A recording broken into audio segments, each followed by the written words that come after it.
മഹാഭാരതം എന്നത് ലോകത്തിലേക്കും വെച്ച് ഏറ്റവും വലിയ ഇതിഹാസമാണ്.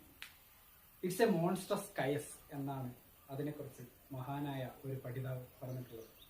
രാക്ഷസാകാരം പൂണ്ട വടവൃക്ഷമെന്ന് സുനിൽ മാഷും അതിനെ പരിഭാഷപ്പെടുത്തിയിട്ടുണ്ട്.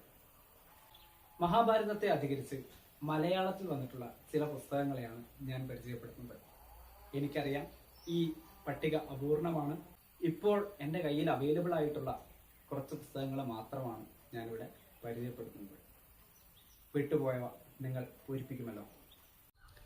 അതിൽ ആദ്യത്തേത് തീർച്ചയായും MT വാസുദേവൻ നായർ എഴുതിയ രണ്ടാം ഊഴം എന്ന പുസ്തകമാണ്.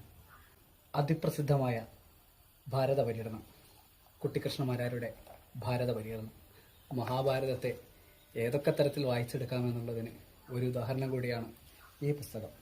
മറ്റൊന്ന് പറയട്ടെ, ഇനി ഞാൻ ഉറങ്ങട്ടെ. PK ബാലകൃഷ്ണൻ എഴുതിയ ഇനി ഞാൻ ഉറങ്ങട്ടെ എന്ന പുസ്തകം കർണന്റെ കഥയാണ് പറയുന്നത്. VS ഖാണ്ടേക്കർ എഴുതിയ യയാതി. ഇനിയൊന്നുള്ളത് മഹാഭാരതം ഒരു സ്വതന്ത്ര സോഫ്റ്റ്വെയർ എന്ന KC നാരായണൻ മാഷിന്റെ പുസ്തകമാണ്.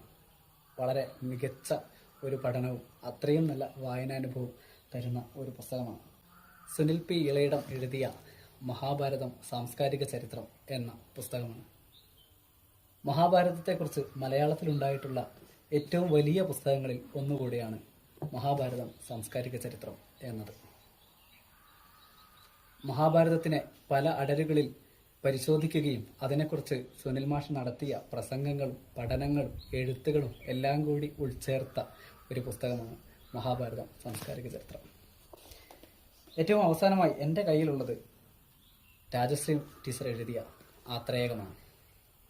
അതിമനോഹരമായ ഒരു പുസ്തകവും അത്രയും തന്നെ മനോഹരമായ വായനാനുഭവം തരുന്ന ഒരു പുസ്തകമാണ് ആത്രേയകം.